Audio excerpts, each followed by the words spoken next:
The sound of shattering glass is not supposed to follow the sound of applause.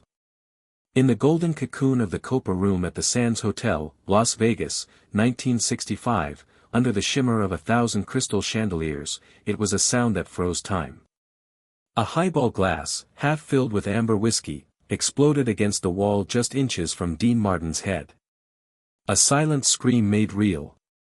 The icy shards caught the stage lights, scattering them like dangerous stars. And there, at the epicenter of the sudden, suffocating silence, stood Frank Sinatra. Not the charming crooner, not the chairman of the board. This was a different Frank.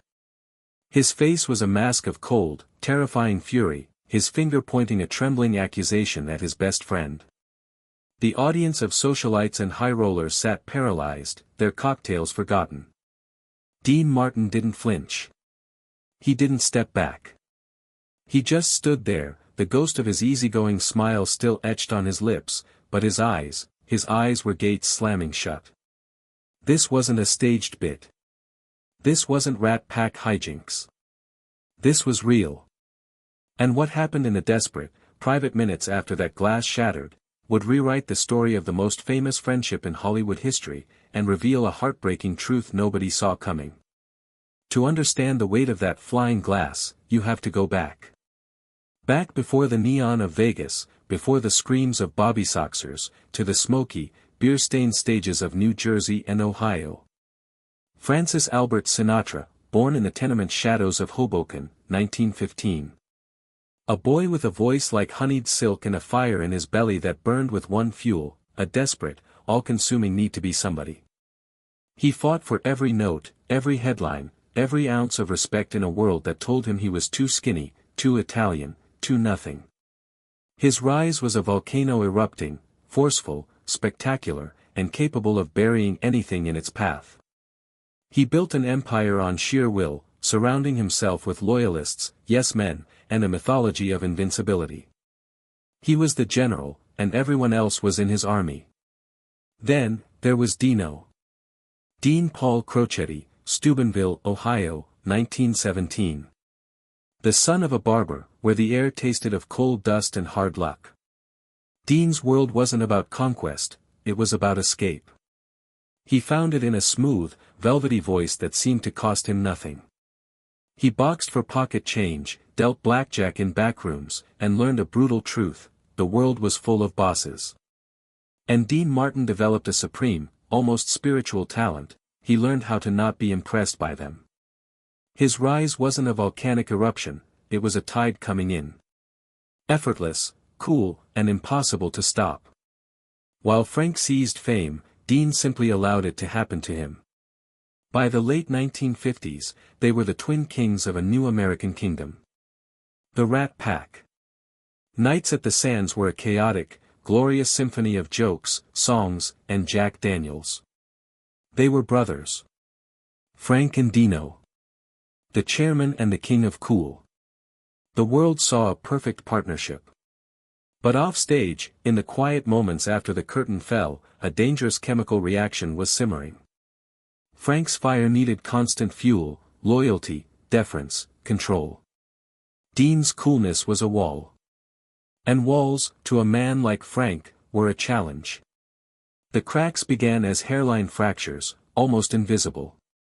A joke of Dean's that landed a little too well, leaving Frank's smile a beat too slow. A magazine cover featuring Dean alone, which Frank would, jokingly, call a printing error. A film role Dean got without Frank's blessing. Dean, blissfully or deliberately unaware, would just shrug, pour another drink, and head to the golf course. To Frank, this wasn't relaxation, it was dismissal. The undercurrent of their friendship was no longer just camaraderie, it was a silent, tense negotiation of power. Frank, who had built a fortress of yes-men, found in Dean the one man who wouldn't genuflect. And it maddened him. The pressure cooker was Vegas itself. It wasn't just a playground, it was a minefield owned by shadowy figures who treated entertainers as profitable pets. Frank reveled in this world. He craved the approval of the men in the shadows, believing their respect made him stronger, untouchable. He'd hold court in dark booths long after the show, the air thick with cigar smoke and whispered deals. Dean.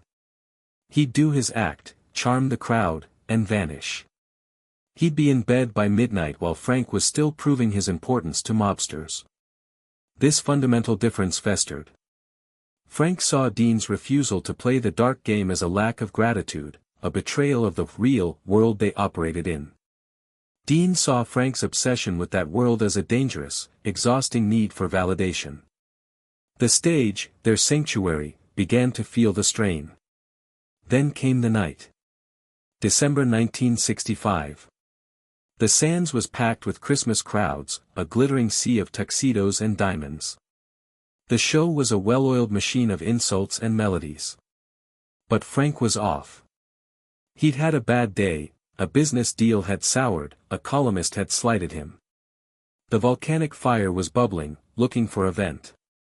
Dean, being Dean, was in peak form. Relaxed, funny, his voice a smooth instrument of joy. He was floating, and the audience was floating with him. During a skit, Dean ad-libbed a line. It was harmless. A throwaway joke about Frank's notorious punctuality, or lack thereof. The crowd roared. It was a big laugh. A Dean laugh. And that was the spark. Frank's smile didn't just fade, it vanished. Replaced by a chilling, blank stare. The temperature in the Copa room seemed to drop 20 degrees. The band faltered, sensing the shift. Dean, sensing the silence, turned. He saw Frank's eyes. They were black, unreadable pools. This was the mini cliffhanger, the point of no return hovering in the air. Frank slowly put down his drink. He leaned into the microphone, his voice a low, dangerous growl that cut through the lingering laughter. You think that's funny, paisan? The audience tittered nervously, thinking it was part of the act. Dean held up his hands, the charming peacemaker. Hey, Pauli, just stating facts. But Frank wasn't listening. The real insult wasn't the joke. It was Dean's ease. It was that, even now, Dean wasn't afraid of him. In that moment, Dean's very coolness became an act of war. Frank's hand snapped out, not at Dean, but at his own glass.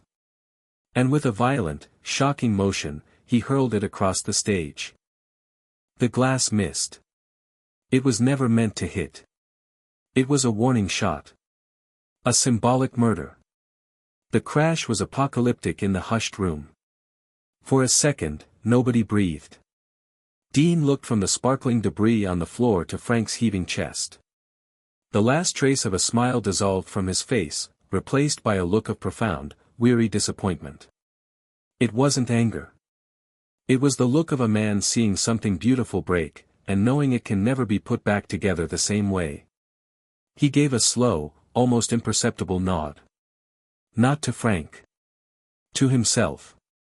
As if confirming a sad truth he'd long suspected. He turned, without a word, and walked off the stage. Not in a storm, not in a huff. He just left. The ultimate dismissal. The band stumbled into a brassy fanfare to cover the silence. Frank, left alone under the spotlight, suddenly looked not powerful, but exposed. Small. He had unleashed his fury to command respect, and in doing so, had lost it completely. The audience's stunned silence was a louder condemnation than any boo. The show was over. But the real drama was just beginning backstage. The hallway behind the Copa room was usually a river of laughter and camaraderie. Tonight, it was a frozen corridor of tension. Dean stood by his dressing room door, lighting a cigarette with a steady hand. The king of cool was a statue. Frank stormed down the hall, his entourage parting like the Red Sea. He stopped inches from Dean. You could feel the heat of his rage. You embarrassed me out there, Frank seethed, his voice trembling. Dean took a long drag, exhaling the smoke slowly. You embarrassed yourself, Frank. You don't walk out on me. Nobody walks out on me. Dean's eyes, usually full of twinkling mischief, were flat. Empty. I just did. This was the heart of the shock. Everyone expected a blow-up. A fistfight. Two titans clashing. That's what the legend said happened. But that's not what happened. What happened next was quieter. And so much more devastating. Frank, the great communicator, searched for the words to wound, to reclaim dominance. He threatened. He invoked their years, their friendship, their blood. Dean just listened. And when Frank was done, his chest heaving, Dean spoke. His voice was so quiet the hovering lackeys had to strain to hear. You know what your problem is, Francis. He used the full name, a deliberate knife twist. You need everybody to need you. He paused, letting the truth of it hang in the air. I don't need you. I never did. I liked you. There's a difference. The words landed not like a punch, but like a surgeon's incision. Precise, fatal. They cut to the core of Frank Sinatra's entire existence, his fear, his hunger, his loneliness. Frank's anger deflated, replaced by something worse, a raw, naked hurt. He had thrown a glass to assert control, and Dean had responded by simply opting out. Revealing that the control was an illusion Frank had built for himself. In that moment, the power dynamic that had defined their friendship for 2 decades irrevocably flipped. The man who needed nothing had all the power. The man who needed everything was left with nothing but the echo of shattering glass. Dean turned, entered his dressing room, and closed the door. A soft, final click that echoed louder than any slam. He didn't come out for a long time. Frank stood in the hallway, a general without an army, staring at the closed door. The legend of the Rat Pack died in that hallway. Not with a bang, but with a whisper and a closing door. The public story was quickly managed. A prank. Too much to drink. The boys will be boys. They performed together again, of course. The world demanded it. But it was never the same. Watch the footage. After 1965, look at their eyes. The effortless, brotherly chemistry is replaced by a professional, careful distance. The hugs are quicker. The jokes are safer. Dean's smile toward Frank is polite, but it doesn't reach his eyes anymore. He had seen behind the curtain, and he couldn't unsee it. He began to pull away, retreating more into his gulf, his solitude, his own quiet world. The man who loved company began to cherish being alone. For Frank, the aftermath was more complex. He never publicly admitted fault, but those close to him say the incident haunted him. He had lost the one friend whose respect he couldn't buy, bully, or charm into existence.